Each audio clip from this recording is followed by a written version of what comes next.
Hello hello students, how are you? कैसे हो आप सब? तो it's me Atiqur Rahman, this is your favourite channel Usmani classes. तो I think all of you are very good in this COVID pandemic जो आया हुआ है। और please don't be panic, be strong, be safe, stay at home. और बाहर मत जाओ, मास गैदरिंग मत करो। और क्या नाम है, हाँ, use a mask before going outside to the home.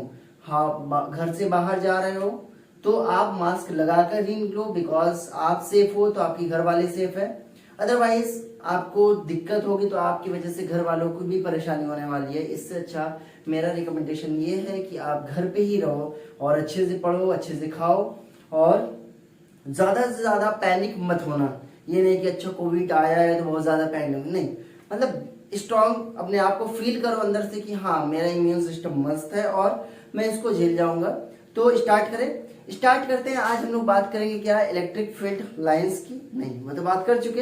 यहाँ पे आज बात करेंगे इलेक्ट्रिक फ्लक्स क्या होगा, गॉस अंकल के लॉ क्या होते हैं। और हम लोग इनफाइनाइट शीट के पेपर की वजह से इलेक्ट्रिक फील्ड किसी पॉइंट पे निकालना होगा तो क्या होगा, एक हमारे पास एक स्फीयर है हमारे पास।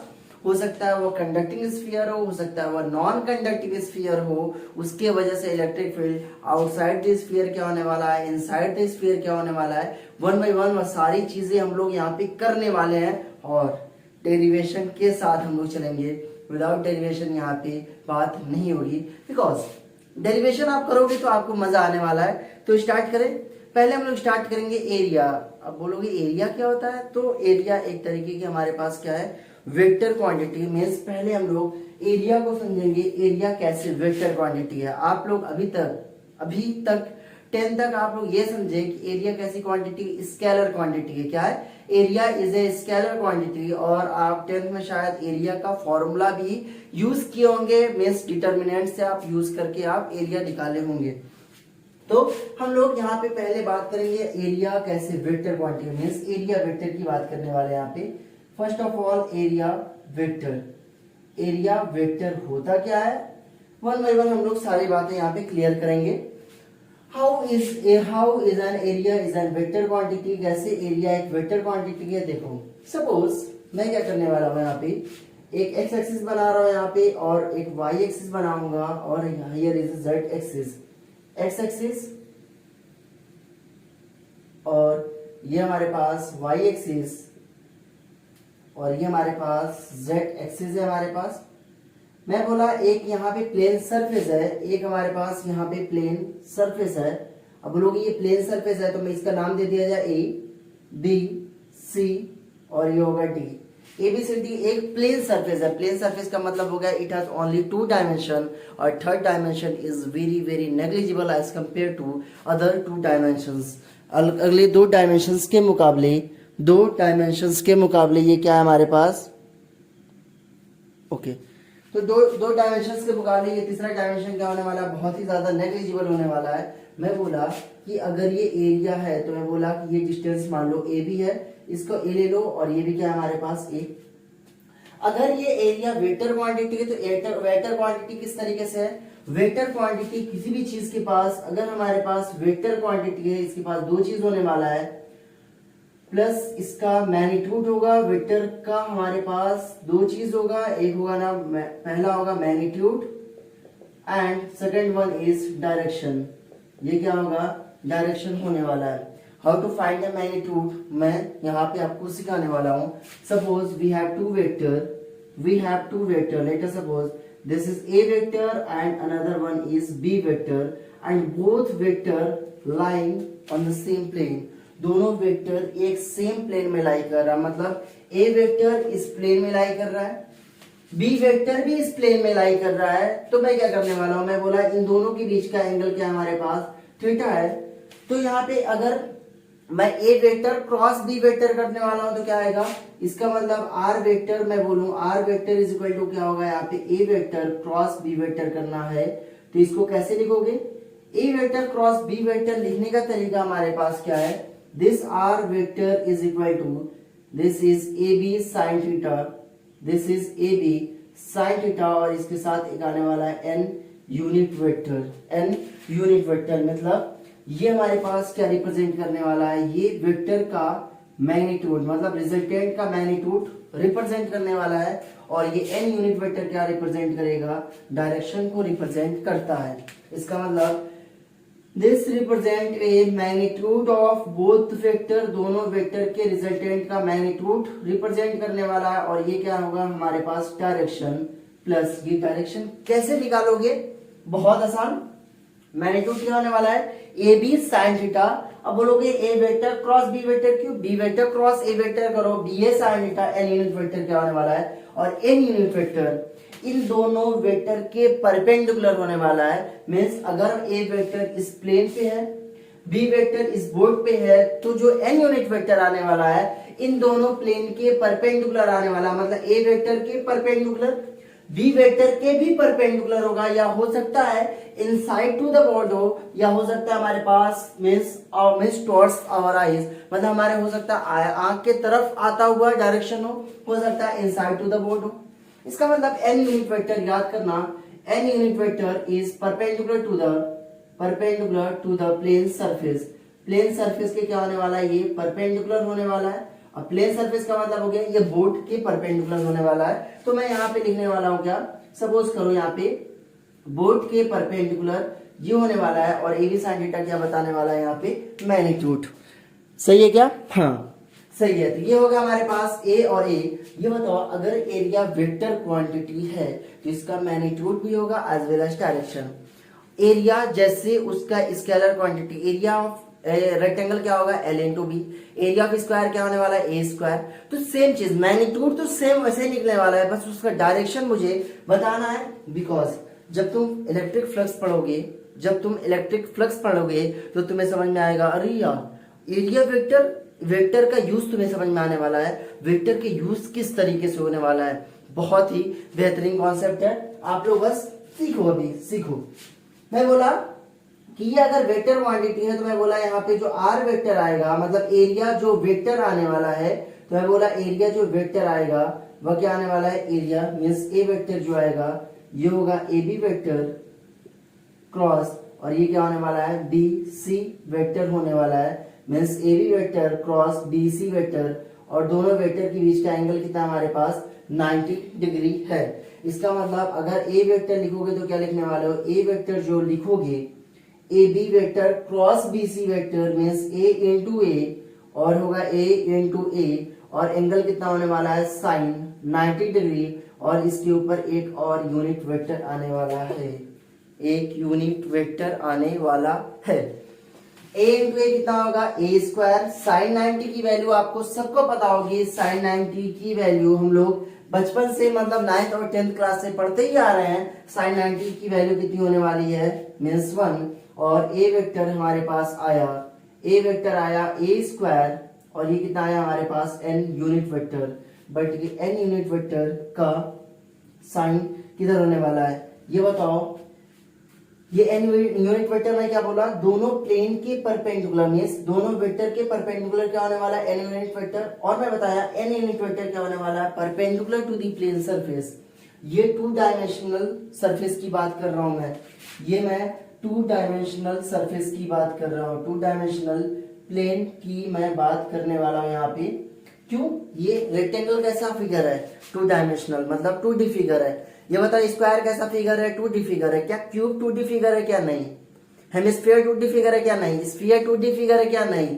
ये बताओ कोन 2D फिगर है क्या, नहीं। इसका मतलब ये क्या है हमारे पास 2D प्लेन के लिए मैं बता रहा हूँ। और एन यूनिट वेक्टर क्या होगा, या तो A vector A square n unit vector क्या होगा ए इंटू ए, और एक्स और वाई की जो परपेंडिकुलर एक्स और वाई की जो परपेंडिकुलर जो एक्सिस होने वाली है वह क्या होगा यूनिट वेक्टर उसके अलोंग होगी, या तो जेड एक्सिस के अलोंग होने वाली है, या तो जेड एक्सिस के अलोंग मतलब होगा या तो ये जेड एक्सिस बाहर की तरफ होगी या जेड एक्सिस अंदर की तरफ होने वाला है। तो मैं बोलने वाला हूं क्या, ए वेक्टर या तो हमारे पास हो सकता है ए स्क्वायर के कैप हो सकता है हमारे पास ए स्क्वायर माइनस के कैप होने वाला है। अगर मैं पूछूं कि ये वेक्टर का डायरेक्शन क्या होने वाला है, डायरेक्शन निकालने का तरीका है, डायरेक्शन वेक्टर निकालने का, वेक्टर का डायरेक्शन निकालने का तरीका हमारे पास क्या है, डायरेक्शन कैसे निकालते हैं, राइट हैंड थंब रूल से, राइट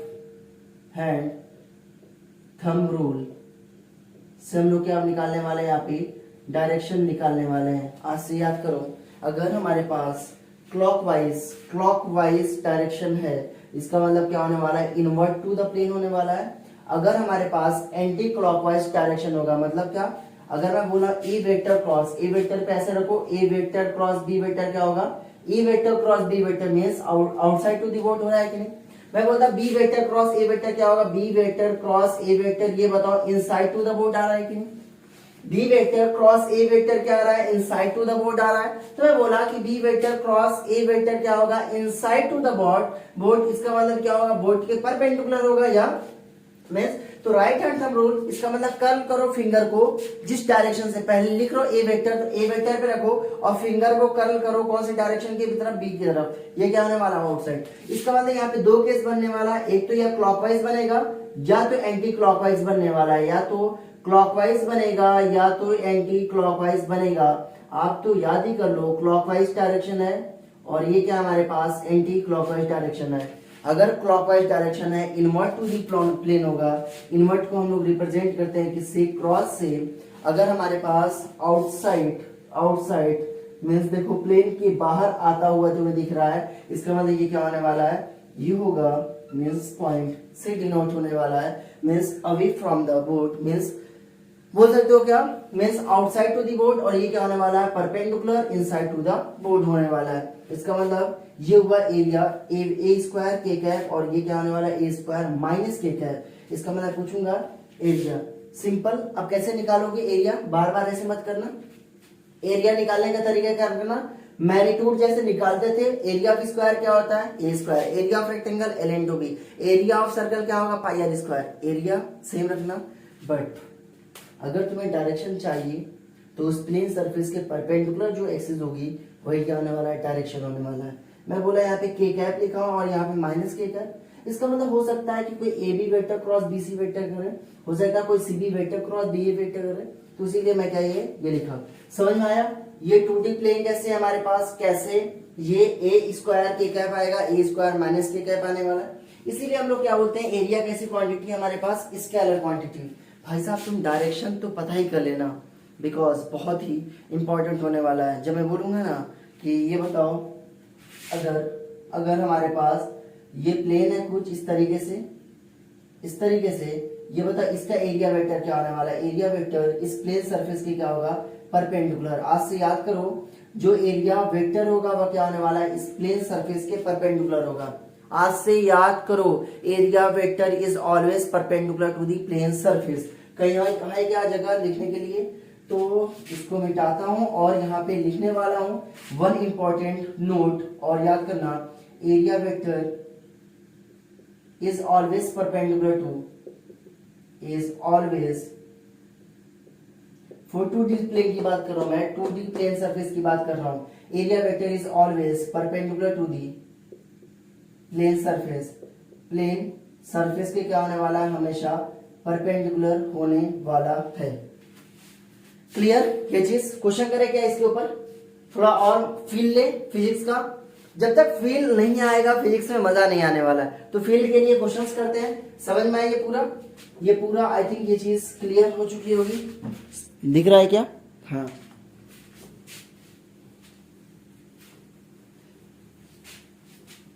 देखो मेरा मेन मोटिव यहाँ पे है आपको कॉन्सेप्ट सिखाना, आपके स्किल्स को बढ़ाना, और मैं बता रहा हूँ अनमैचेबल यहाँ पे पढ़ने वाले हो तुम, मीन्स अनमैचेबल। तो आप यहाँ पे जैसे पढ़ोगे वाकई आपको बहुत मजा आने वाला है। तो आप देखो इस तरीके से यहाँ पे और भी क्वेश्चंस करते हैं, तब क्वेश्चंस करेंगे तो पता चलेगा किस तरीके से। तो question number one, here is question number 1। Suppose करो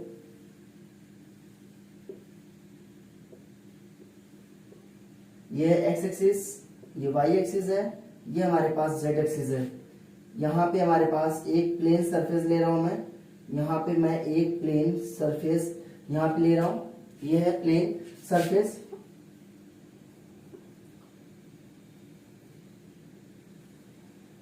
ये है प्लेन सरफेस है हमारे पास, मीन्स ये वाला प्लेन, ये वाला प्लेन मुझे लेना है।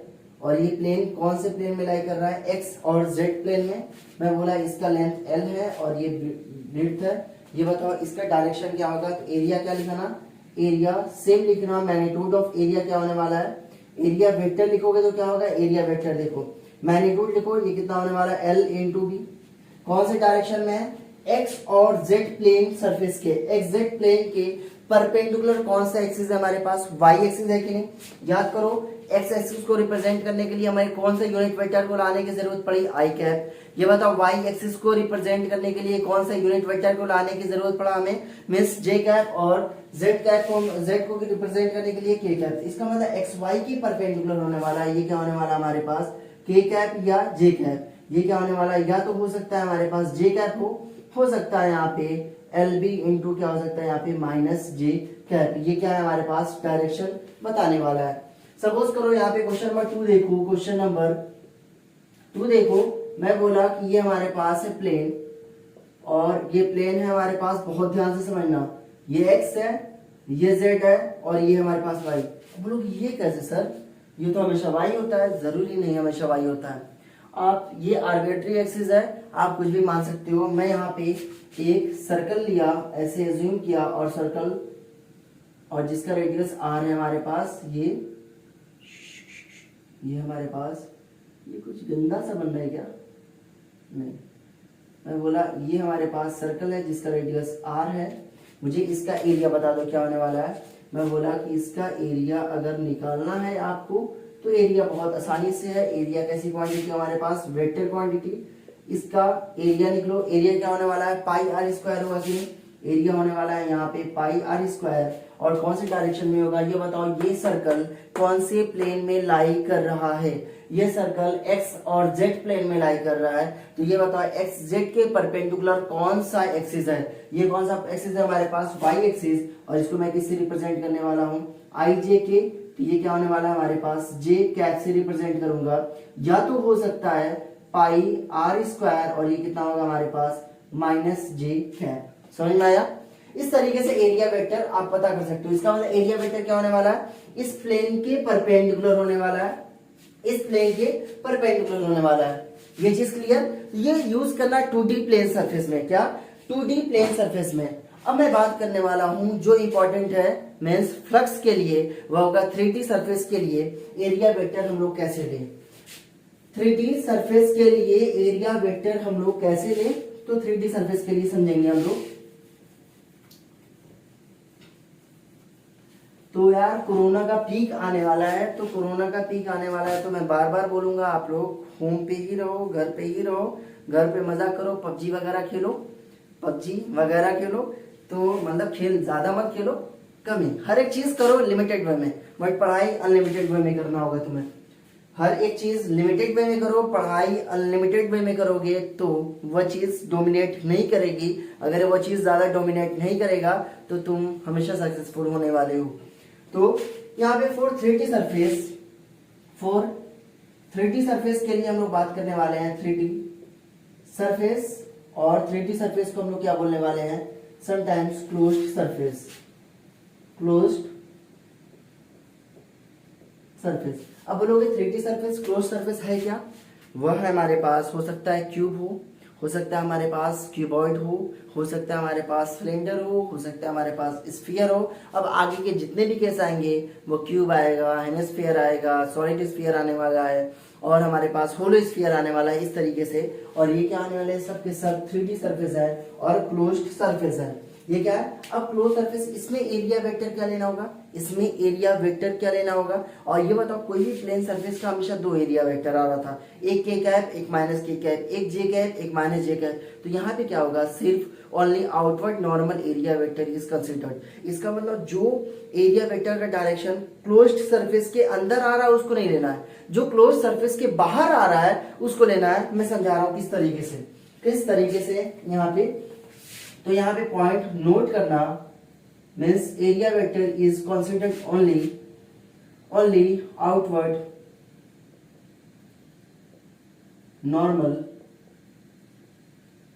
नॉर्मल होना चाहिए, प्लेन सरफेस के नॉर्मल होना चाहिए। only outward normal area vector is considered। सिर्फ ये नॉर्मल आउटवर्ड एरिया कंसिडर करोगे। सपोज करो मैं बोला एक हमारे पास क्यूब है, सपोज ये है क्यूब जिससे तुम खेलते हो, क्या नाम है, लूडो वगैरह। ये मान लो ये हमारे पास एक डाइस है और ये एक तरीके का मान लो यहाँ पे क्यूब है। मैं बोला सपोज ये क्यूब है और क्यूब बनाने का सबसे अच्छा तरीका इस तरीके से इसको ऐसे मेंटेन कर दो। ये क्या होने वाला है, क्यूब होने वाला है।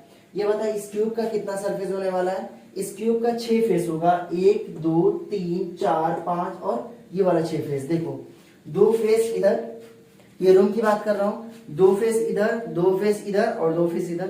कितना फेस है, 6 फेस। और कितने वर्टाइसेस होते हैं, 8 वर्टाइसेस। मैं बोलोगे यार ये बच्चों वाला क्यों बता रहा हूँ, भाई साहब यूज होने वाला है 1 बाय 1, ये सब आने वाले क्वेश्चंस में यूज होंगे। मैं बोलूंगा ये हमारे पास कैसा है, ये क्लोज्ड सरफेस है, मतलब ये कैसा सरफेस है हमारे पास, 3D सरफेस है। ये कैसा है, ये 3D सरफेस है। अगर ये 3D सरफेस है तो 3D सरफेस कैसे बना होगा, प्लेन को मिला मिलाकर बना होगा कि नहीं। तो मैं बोलूंगा कि ये बताओ इस सरफेस के लिए, इस सरफेस ये वाले फेस के लिए मैं बोलूंगा एरिया वेक्टर क्या होने वाला है। ये बताओ एक 2D प्लेन सरफेस के लिए, इसके लिए क्या होगा, या तो एरिया वेक्टर इस प्लेन सरफेस के परपेंडिकुलर होता है कि नहीं। याद करो 2D प्लेन सरफेस के लिए एरिया वेक्टर हमेशा क्या होता है, perpendicular to the plane surface. Plane surface के हमेशा परपेंडिकुलर होता है कि नहीं, प्लेन सरफेस के हमेशा परपेंडिकुलर होता है। इसका मतलब एरिया वेक्टर क्या होने वाला है, इसके ठीक परपेंडिकुलर होने वाला है। ये बताओ इसका दो, एक इनवर्ट आएगा एक बाहर आने वाला, कौन सा, नॉर्मल एरिया, सिर्फ बाहर वाला एरिया वेक्टर यहाँ पे कंसीडर करना है। तो मैं बोला कि सिर्फ ये वाला एरिया वेक्टर यहाँ पे कंसीडर करना है। बोलोगे ये वाला, इसका क्या होगा, इसका यहाँ पे जो लोगे यहाँ पे भी सिर्फ बाहर वाला एरिया वेक्टर तुम्हें कंसीडर करना पड़ेगा। तो ये होगा हमारे पास only outward normal area vector को कंसीडर करना पड़ेगा। मैं बोला इस सरफेस के लिए, इस सरफेस के लिए भी नीचे वाला एरिया तुम्हें, इस सरफेस के लिए क्या होने वाला, ऊपर वाला एरिया तुम्हें कंसीडर करना पड़ेगा, है कि नहीं। इसका मतलब ये वाले सरफेस के लिए जो बाहर की तरफ है इसके लिए बाहर, पीछे वाले के लिए अंदर की तरफ। इसका मतलब सारे के सारे एरिया वेक्टर बाहर की तरफ है और क्या है, सरफेस के परपेंडिकुलर है कि नहीं, सरफेस के परपेंडिकुलर होने वाला है, सरफेस के परपेंडिकुलर होने वाला है, सरफेस के क्या है, ये परपेंडिकुलर होने वाला है कि नहीं। इसका मतलब नॉर्मल का मतलब हो गया कि जो एरिया वेक्टर होगा वह प्लेन सरफेस के परपेंडिकुलर होने वाला है, अदरवाइज ये चीज नहीं होगी, ये चीज। तो मैं बोला कि ये तो हुई क्यों की बात, ये एग्जांपल मैं बता रहा हूं, ये एग्जांपल है। दूसरा एग्जांपल देखो, मैं तो आपको एग्जांपल देकर परेशान कर दूंगा, मैं तो आपको एग्जांपल ही देकर, बोलोगे यार परेशान करने के लिए सर आए हो क्या, नहीं परेशान करने के लिए नहीं आया, आपको सिखाने के लिए आया हूं। मैं बोला कि ये वाले सरफेस के लिए, ये सिलेंडर कैसे सरफेस है, ये हमारे पास है 3D सरफेस है हमारे पास, यहाँ पे 3 सरफेस है। ये हुआ पहला सरफेस, ये हमारे पास दूसरा और ये हुआ तीसरा। ये बताओ इसका एरिया वेक्टर कैसे आने वाला है, यहाँ पे जो एरिया वेक्टर आएगा इसके परपेंडिकुलर आने वाला है, सिर्फ आउटवर्ड नॉर्मल एरिया वेक्टर लेना पड़ेगा A1। मान लो ये हमारे पास A2 इक्वल है या अनइक्वल उससे मुझे मतलब नहीं, और A3 क्या आने वाला है, इसके परपेंडिकुलर होने वाला है, ये होगा इसके परपेंडिकुलर, सिर्फ आउटवर्ड नॉर्मल एरिया वेक्टर हमको क्या करना है, कंसीडर करना है। बोलोगे यार यही सिर्फ ऐसा ट्यूब है, क्यूबॉइड है। अगर मैं बात करूं स्फीयर की, तो स्फीयर में भी क्या होने वाला है, मींस रेडियली आउटवर्ड डायरेक्शन होगा, वहां पे भी क्या होगा, मींस बाहर की तरफ लेना पड़ेगा। तो आपको ये समझ में आया 3D क्लोज सरफेस के लिए आपको कौन सा सिर्फ एज्यूम करना है, ओनली आउटवर्ड नॉर्मल एरिया, सिर्फ ये यहाँ पे लेना है, आउटवर्ड नॉर्मल एरिया वेक्टर को कंसीडर यहाँ पे करना है। क्लियर हुआ ये चीज, अगर ये चीज क्लियर हुआ तो आगे चलते हैं हम लोग। 3D सरफेस के लिए सिर्फ आउटवर्ड नॉर्मल एरिया वेक्टर ही लेना है तुम्हें।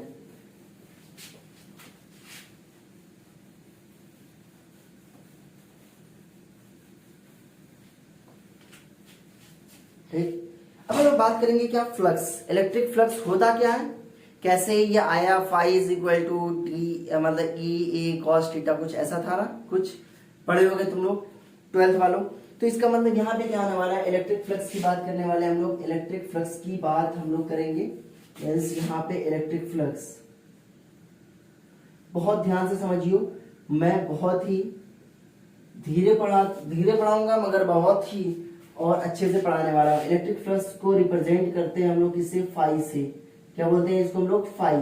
मीन्स इसको हम लोग यहाँ पे सिंबल है और इसको हम लोग ऐसे लिखते हैं किससे, फाई से रिप्रेजेंट करते हैं। और इलेक्ट्रिक फ्लक्स है इसीलिए हम लोग इसके सब्सक्रिप्ट पे लगाते हैं क्या, phi E, means electric flux. Electric flux का फॉर्मूला मैं डायरेक्ट चाहूं तो बता सकता हूं, मगर मैं ऐसा नहीं करने वाला। मैं क्या करने वाला हूं, यहाँ पे मैं प्रूफ करने वाला हूं इलेक्ट्रिक फ्लक्स का फॉर्मूला ई कॉस थीटा कैसे आया, वन बाई वन। देखो, तो मैं एक एग्जांपल लिया, मैं एक एक्सपेरिमेंट किया, मैंने एक एक्सपेरिमेंट किया यहाँ पे, एक्सपेरिमेंट मैंने यहाँ पे सोचा कि चलो कुछ करते हैं। और ये इलेक्ट्रिक फ्लक्स होता क्या है भाई साहब, पहले तो ये जान लेना। इलेक्ट्रिक फ्लक्स का मतलब हो गया, इलेक्ट्रिक फ्लक्स का मतलब हो गया the number of field lines, the number of field lines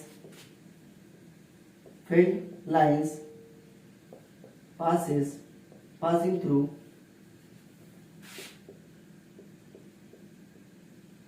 perpendicular to the free surface, means number of field lines passing through a perpendicular to the plane surface।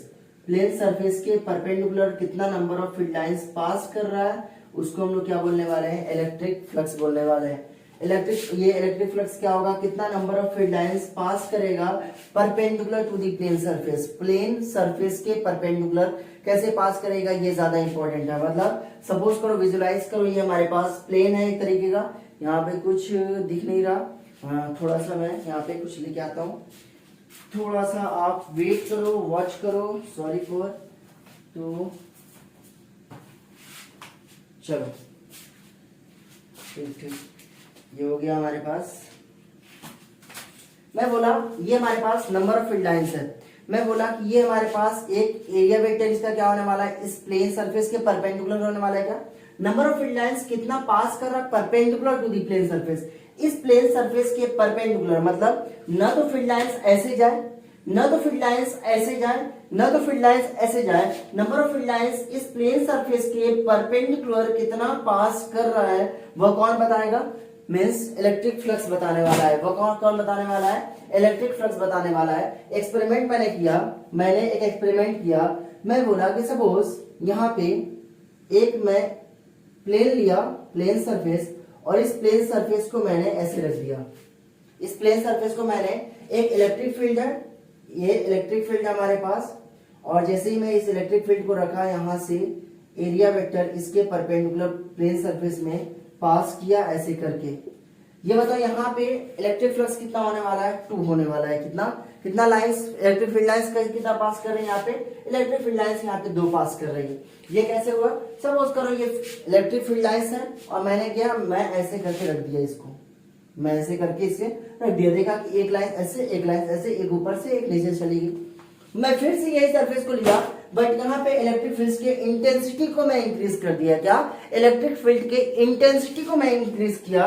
तो same plane surface लो, यहाँ पे same plane surface यहाँ पे लो, same plane surface यहाँ पे लो। अब तुम देखोगे जैसे कि इलेक्ट्रिक फील्ड लाइंस की इंटेंसिटी बढ़ाओगे, number of electric field lines क्या होने वाली है, इंक्रीज कर जाने वाली है। यहाँ पे जब इंक्रीज कर जाने वाला है इलेक्ट्रिक फील्ड लाइंस, तो क्या होगा, यहाँ पे जहां पे इलेक्ट्रिक फ्लक्स 2 पास करता था, वहां पे क्या होने वाला है, ज्यादा पास करेगा कि नहीं, ज्यादा पास करने वाला है। एक फ्लक्स ऐसे ही पास करेगा, और ये क्या होने वाला है, इसका मतलब देखा गया क्या, यहाँ पे इलेक्ट्रिक फ्लक्स की वैल्यू कितनी आ रही है हमारे पास, 2, और ये एक स्केलर क्वांटिटी होने वाली है। और इलेक्ट्रिक फ्लक्स की वैल्यू यहाँ पे कितनी आ रही है, यहाँ पे 4। इसका मतलब इलेक्ट्रिक फील्ड लाइंस की वैल्यू को इंक्रीज कर रहे हो, इलेक्ट्रिक फील्ड लाइंस इंटेंसिटी को इंक्रीज कर रहे हो, तो इलेक्ट्रिक फ्लक्स की वैल्यू भी बढ़ रही है। इसका मतलब मुझे यहां से एक चीज पता चला कि इलेक्ट्रिक फ्लक्स, तो मुझे भाई साहब पता चल गया डायरेक्टली प्रोपोर्शनल किसके है, इलेक्ट्रिक फील्ड के डायरेक्टली प्रोपोर्शनल है। This is my first equation. ये हमारे पास है क्या, फर्स्ट इक्वेशन। अब बोलोगे कि चलो ये तो हुआ, बट यार सिर्फ इसी पे डिपेंड करेगा क्या, नहीं, इस पे ही डिपेंड नहीं करने वाला, एक और चीज पे डिपेंड करेगा। कैसे करने वाला है, देखो ये एक्सपेरिमेंट समझ में आया, ये याद हो गया, ये इलेक्ट्रिक फ्लक्स किसके डायरेक्टली प्रोपोर्शनल है, ई के। तो इलेक्ट्रिक फ्लक्स क्या होगा, कितना number of field lines pass कर रहा है perpendicular to the free surface, ये होगा। यहाँ पे। सेकेंड एक्सपेरिमेंट देखो उसी का। अब मैंने क्या किया, मैं इलेक्ट्रिक फील्ड लाइंस को इंक्रीज नहीं कर रहा। अब मैं जो प्लेन सरफेस था, अब मैं क्या किया, इसी का एक बड़ा भाई लेके आया, मतलब एक बड़ा भाई मतलब एक इससे बड़ा प्लेन सरफेस। मैंने क्या किया, एक बार ये रखा, एक बार और इससे प्लेन सरफेस। तो एज्यूम करो ये हमारे पास फील्ड लाइंस थी शुरू में,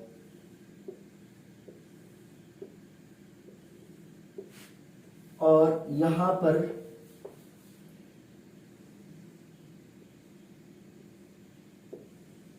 ठीक, और यहां से ये निकला, यहां से ये निकला, और ये यहां से निकल गया, और ये इलेक्ट्रिक फील्ड लाइंस। समझ में आ रहा है? ये हुआ हमारे पास फील्ड लाइंस। मैं क्या किया, थोड़ा सा और इसको बढ़ाया, थोड़ा सा और ये एरिया को और मैं इंक्रीज कर दिया, ये एरिया को और मैं थोड़ा सा इंक्रीज कर दिया सेम फील्ड लाइंस में, सेम फील्ड लाइन में, और एरिया को मैंने इंक्रीज कर दिया। देखो एरिया इंक्रीज हुआ, क्या एरिया इंक्रीज हुआ। अब जो इलेक्ट्रिक फील्ड लाइंस, ये वाले इलेक्ट्रिक फील्ड लाइंस जो इससे टच नहीं करती थी, ये क्या होने वाली है, इससे टच करके क्या होने वाला है, बाहर निकलने वाला है इस सरफेस से। ये क्या होने वाला है, टच करके इस सरफेस से बाहर निकलेगा। इलेक्ट्रिक फील्ड लाइंस यहाँ से पास करके निकलेगा, यहाँ से पास करने वाला है। और देखो यहाँ पे सारे के सारे इलेक्ट्रिक फील्ड लाइंस, और यहाँ पे सपोज करो एक इलेक्ट्रिक फील्ड लाइंस। तो इसका मतलब एरिया इंक्रीज कर रहा हो तो इलेक्ट्रिक फ्लक्स की वैल्यू क्या होने वाली है, इंक्रीज कर रहा है। तो इसका मतलब फाई किसके डायरेक्टली प्रोपोर्शनल हुआ, एरिया के। ये हुआ हमारे पास सेकेंड इक्वेशन।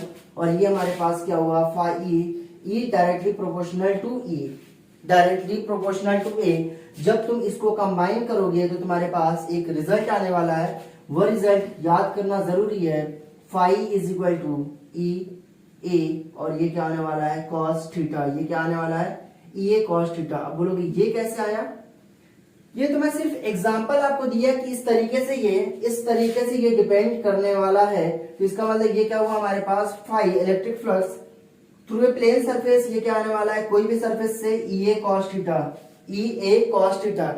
ये एरिया हमारे पास क्या होगा, वेक्टर क्वांटिटी होने वाला है। ये इलेक्ट्रिक फील्ड क्या होगा, ये electric field intensity, electric field lines है।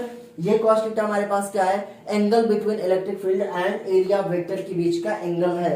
आज से याद करना, एरिया किसके बीच का एंगल है, थीटा किसके बीच का एंगल है, angle between electric field and area vector के बीच का एंगल है।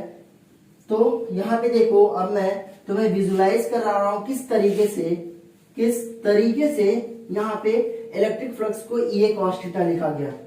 सपोज करो मैं क्या किया, मैंने क्या किया कि सपोज ये हमारे पास है, मैं प्लेन सरफेस का ले रहा हूं। तो यहाँ पे हमारे पास है प्लेन सरफेस, थोड़ा सा इसको हटाओ और कुछ इस टाइप का ले लो।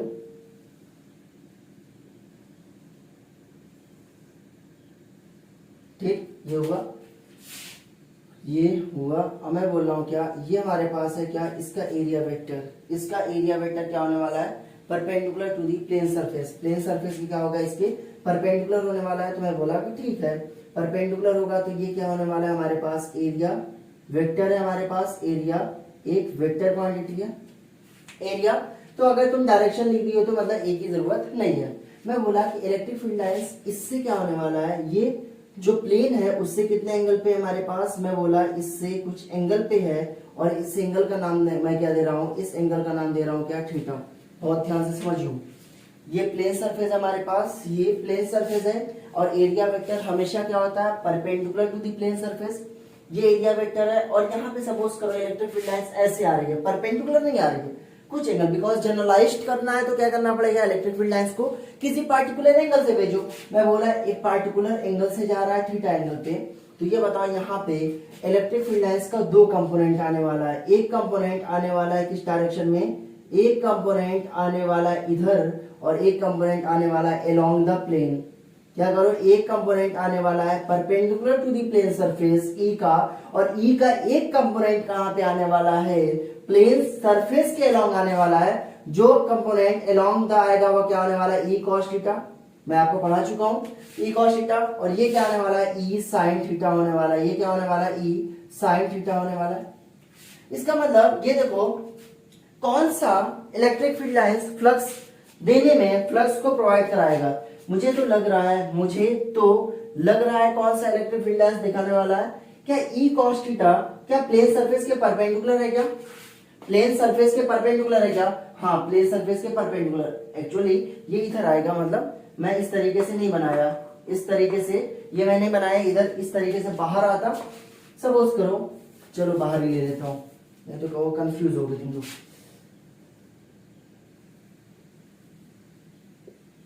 ठीक, ये हुआ हमारे पास इलेक्ट्रिक फील्ड वेक्टर। इधर होगा हमारे पास इलेक्ट्रिक फील्ड वेक्टर इस डायरेक्शन में है, और मैंने एक कंपोनेंट लिया E, और ये एंगल हमारे पास कितना है? थीटा। और इससे हमारे पास एक कंपोनेंट आने वाला है, एक कंपोनेंट आएगा कितना? दिस इज आएगा E cos थीटा, और इधर जो परपेंडिकुलर कंपोनेंट आने वाला है ये क्या आएगा? E sin theta. E sin theta किसके अलोंग है? अलोंग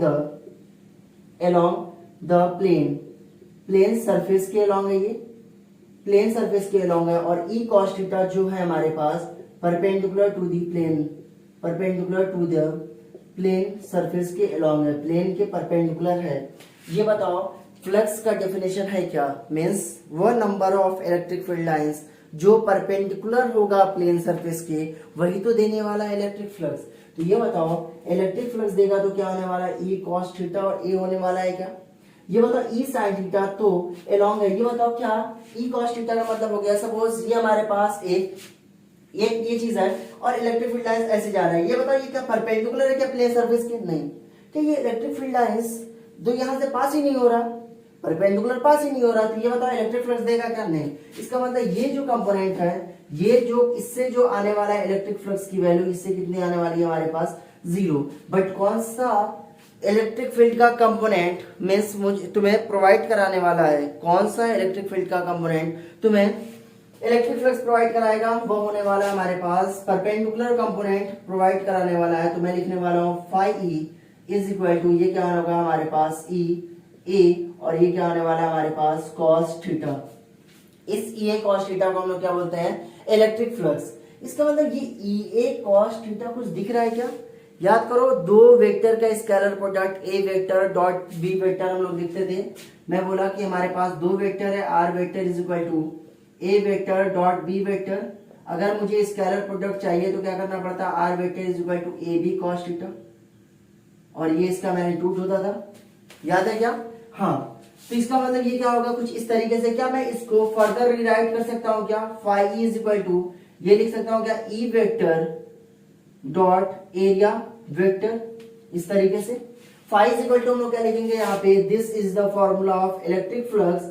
इसका मतलब electric flux is equal to क्या होगा? ये कॉस थीटा, और यहाँ पे इलेक्ट्रिक फ्लक्स की वैल्यू क्या होने वाली? ई वेक्टर डॉट ए वेक्टर होने वाला है भाई साहब। और यहाँ पे जो थीटा है वो किसके बीच का एंगल है? दिस इज एंगल बिटवीन, बहुत ध्यान से समझियो, angle between electric field lines and area vector के बीच का। और ए है क्या हमारे पास? This is the area vector. A vector है क्या? This is the area vector हमारे पास। तो इसका मतलब आज से याद करना, थीटा क्या है? Angle between electric field lines और एरिया वेक्टर के बीच का है। तो ये रहा हमारे पास कुछ इस तरीके से, कुछ इस तरीके से भी दिखाया जाता है, कुछ इस तरीके से भी। मैं बोला एक हमारे पास इस तरीके से, और यहाँ पे मैंने क्या किया? ये हुआ electric field lines, area vector हुआ, एरिया वेक्टर, और इसके बीच का यहाँ पे एंगल है, ये इलेक्ट्रिक फील्ड लाइंस है, इसके बीच का एंगल थीटा है। तो ये बताओ कौन सा कंपोनेंट इलेक्ट्रिक फील्ड का इलेक्ट्रिक फ्लक्स देगा? तो इसका मतलब ई कॉस थीटा वाला, तो इसको हम लोग क्या लिखने वाले हैं? ई ए कॉस थीटा लिखने वाले हैं क्या? और इलेक्ट्रिक फील्ड को हम लोग कैसे लिखेंगे? यहाँ पे ये लिखने वाले हैं ई वेक्टर डॉट ए वेक्टर। याद करो, ई वेक्टर डॉट ए वेक्टर को एक्सपेंड करोगे तो क्या होने वाला है? ई A cos theta. E magnitude है ई वेक्टर का, ए क्या है हमारे पास? ए वेक्टर का मैग्नीट्यूड है, और ए वेक्टर क्या है हमारे पास? एरिया वेक्टर, जो डायरेक्शन पे डिपेंड करता है। ये चीज क्लियर हुआ? पक्का? अगर ये चीज क्लियर हुआ तो हम लोग आगे चलते हैं, कुछ क्वेश्चंस करें इसके ऊपर। क्वेश्चन से और तुम्हें समझ में आएगा। Let us solve a question number 1। Let us solve a question number 1। इसके ऊपर हम लोग क्वेश्चन सॉल्व करने वाले हैं। मैं बोला एक हमारे पास इस तरीके से, ये ए है हमारे पास, ये ए है, और ये ए है, और ये भी क्या है हमारे पास? ए। बहुत ध्यान से समझियो, इसका एरिया वेक्टर ये हमारे पास एरिया वेक्टर है। मैं बोला ए है, इधर ए है हमारे पास। मैं बोला कि यहाँ पे इलेक्ट्रिक फील्ड लाइंस हमारे पास ई नॉट इस तरीके से क्रॉस हो रही होगी, इलेक्ट्रिक फील्ड लाइंस इस तरीके से क्रॉस हो रही होगी, इलेक्ट्रिक फील्ड लाइंस इस तरीके से क्रॉस हो रही होगी। ये बता इलेक्ट्रिक फील्ड लाइंस की वैल्यू कितनी होने वाली है, इलेक्ट्रिक फ्लक्स की वैल्यू कितनी होने वाली है। तो इलेक्ट्रिक फ्लक्स की वैल्यू होगी यहाँ पे ई ए कॉस थीटा। ये क्या होने वाला है, ई A cos theta. Electric field की वैल्यू कितनी है हमारे पास, ई नॉट। इलेक्ट्रिक फील्ड की वैल्यू कितनी होगी, ई नॉट। एरिया कितना होगा, एरिया ये मैग्नीट्यूड। ये होता है इस प्लेन सरफेस का एरिया क्या है, स्क्वायर दिख रहा है क्या, स्क्वायर का एरिया कितना होने वाला है, ए स्क्वायर। और ये बताओ angle between area vector and electric field के बीच का एंगल कितना है हमारे पास। देखो इलेक्ट्रिक फील्ड भी इसी डायरेक्शन में है और एरिया वेक्टर भी इसी डायरेक्शन में है। तो ये बताओ एंगल कितना होने वाला है, एंगल 0 डिग्री होने वाला है कि नहीं।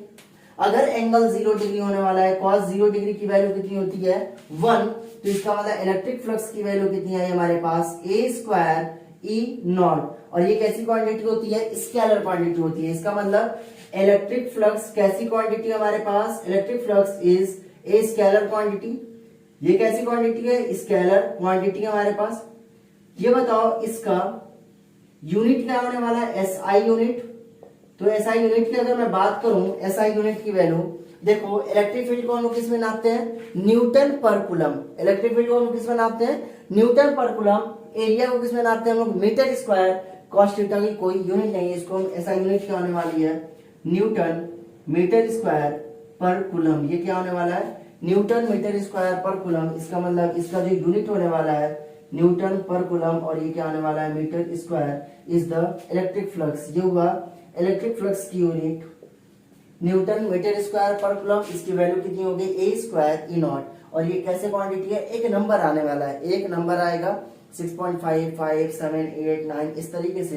तो ये हुआ हमारे पास इलेक्ट्रिक फील्ड लाइंस। ये क्या हुआ, इलेक्ट्रिक फ्लक्स के ऊपर एक क्वेश्चन है। और अगले वीडियो में मैं इसके बाद वाला जो क्वेश्चंस है वह मैं कराने वाला हूँ 3D सरफेस के लिए, 2D सरफेस के लिए क्या होगा, और भी बहुत सारे क्वेश्चंस कराएंगे हम लोग। तो आप रहो सेफ और पढ़ते रहो घर पे। तो हम लोग मिलते हैं नेक्स्ट वीडियो में, और आपका बहुत बहुत शुक्रिया लेक्चर देखने के लिए।